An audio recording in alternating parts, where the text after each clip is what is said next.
Okay, this lesson is on continuity. Continuity is a pretty big concept in calculus. And so, first of all, we'll start with the definition of continuity. It says a function is continuous at a number a if the limit as x approaches a of f of x is equal to f of a. So what that means is, limits are as you get closer and closer and closer to that x value, where does it look like your y values are going? We need that to match up with the actual y value at that x coordinate. Okay, so that's what this is saying.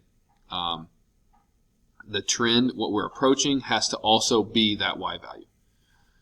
Whenever we're working with continuity, we're gonna look at these three steps that have to happen. And anytime that you say something is discontinuous, your reason for why it's discontinuous is going to be that it failed one of these three steps. So we have that, first of all, f of a has to be defined. So what does that mean? That means there has to be an actual y value at that x. Okay, so that has nothing to do with limits. It's just, is there a y value there? That has to happen. 2, the limit has to exist. So as you approach that x value, the limit has to exist, meaning from the left and the right, you got to be going to the same location. And then 3 is that those two things have to be equal. So the limit has to exist, it has to be defined there, and those two things have to be the same. So here's an example. We're going to talk about where the graph is discontinuous and why. Okay, so I'm just going to start from left to right, and when I see something, an x value that jumps out to me, I'm going to say why that's discontinuous. So if I start from left to right, the first thing that jumps out to me is here at -4. It is discontinuous at x equals -4, and the reason why is that we don't have an actual y value there, right? It's just an open circle, and there's no point along here at -4 anywhere. So the part that it failed is step 1. It's discontinuous at -4 because f of -4 is not defined. There's no y value there. Okay, moving on. So as we keep going to the left, keep going to the right, we get to a y value of, an x value of 1, where we have a jump. So it's discontinuous at x equals 1 because, well, is f of 1 defined? Sure. There's an actual y value at 1. The actual y value there is 4. Does the limit as you approach 1 exist? And the answer to that is no, because your left-hand limit as you approach 1 and your right-hand limit as you approach 1 do not match up. Therefore, it's discontinuous at x equals 1 because the limit as x approaches 1 of f of x does not exist.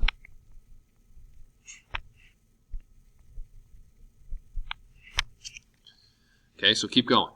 Now we're down here. We follow along. Everything looks good until we get to an x value of 6.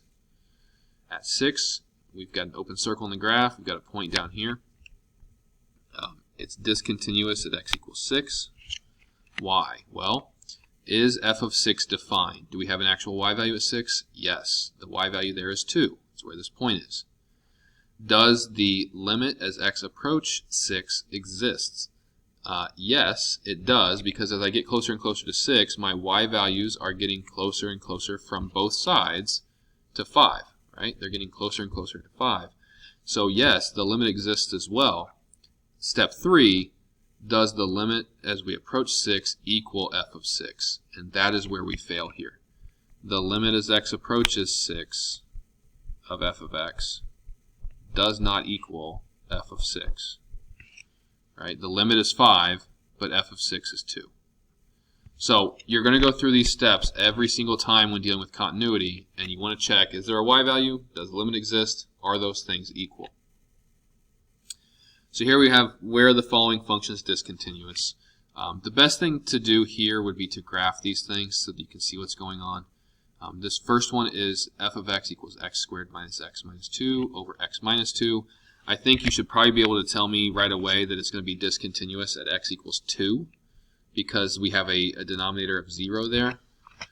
So you should kind of know what this is going to look like.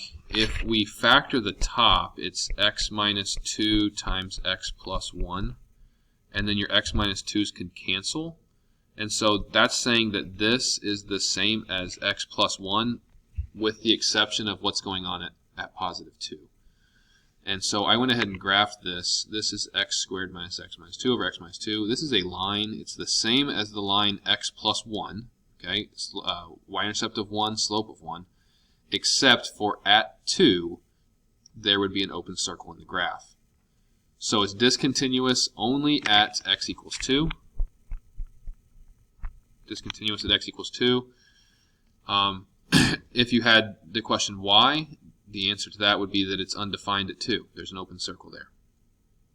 Okay, B, we have f of x equals, I'm going to go ahead and write that actually. So f of 2 is undefined. Okay. B, f of x equals 1 over x squared if x does not equal 0, and equals 1 if x is equal to 0. So I went ahead and graphed this as well. So it's 1 over x squared everywhere except for at 0, and at 0 the y value is 1. So we just have a single point there of 0, 1. So if we zoom out a little bit, you should see that what's happening with 1 over x squared is that there is a vertical asymptote here at 0. But then we have this point here. So if we go through our continuity steps here, is f of 0 defined? Yes, right? F of 0 is equal to 1. That's what this tells me. 2, does the limit as x approach 0, does that exist? Well, if we look at our graph, as we get closer and closer to 0, yeah, the limit actually does exist because from both the left and the right, are we going to the same place? And the answer would be yes, we're going to positive infinity. So the limit does exist and it's positive infinity. Step 3, are those things equal? And this is where we fail. So the limit as x approaches 0 of f of x does not equal f of 0 because these two things aren't the same, and therefore it's discontinuous at x equals 0.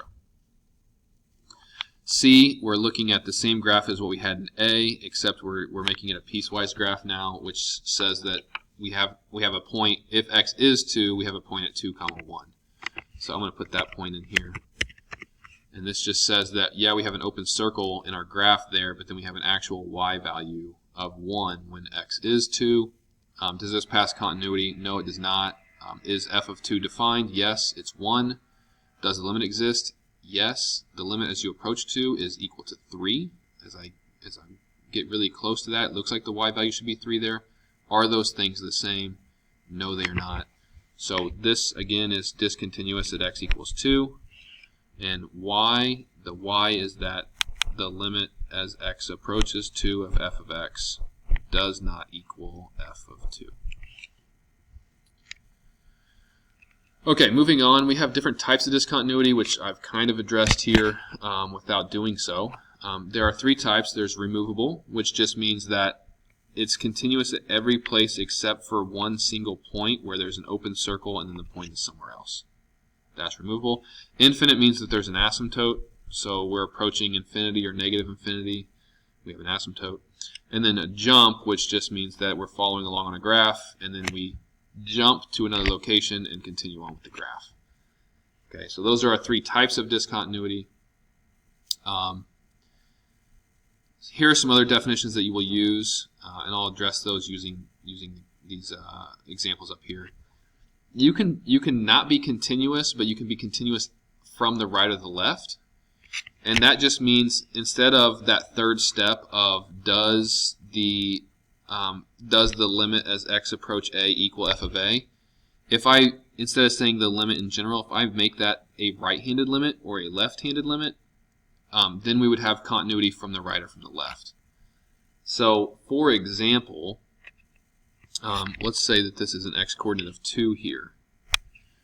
This graph up here where we have a jump would actually be what we would call continuous from the right, because f of 2 is 4.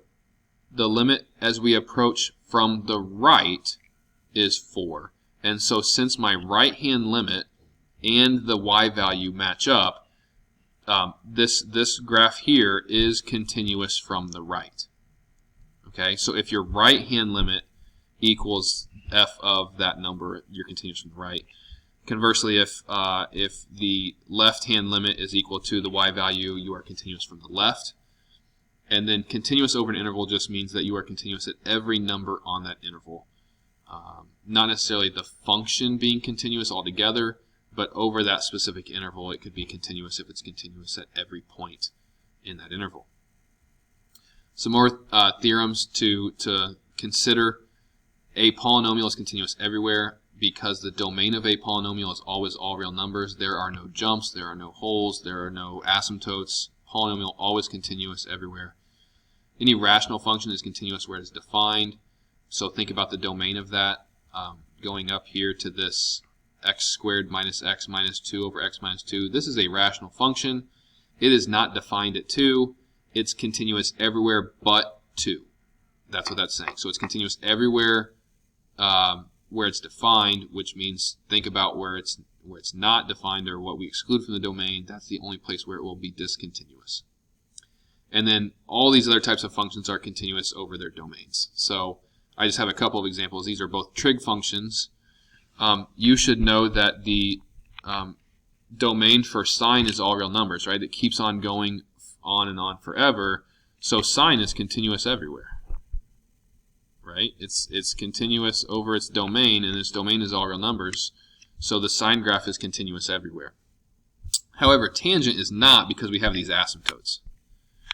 So where would the tangent graph be continuous? Well, it's continuous between each set of asymptotes. So from like negative pi over 2 to pi over 2, the tangent graph is continuous. And then, it's continuous again between pi over 2 and 3 pi over 2. But it's not continuous over the entire function because the domain is not all real numbers.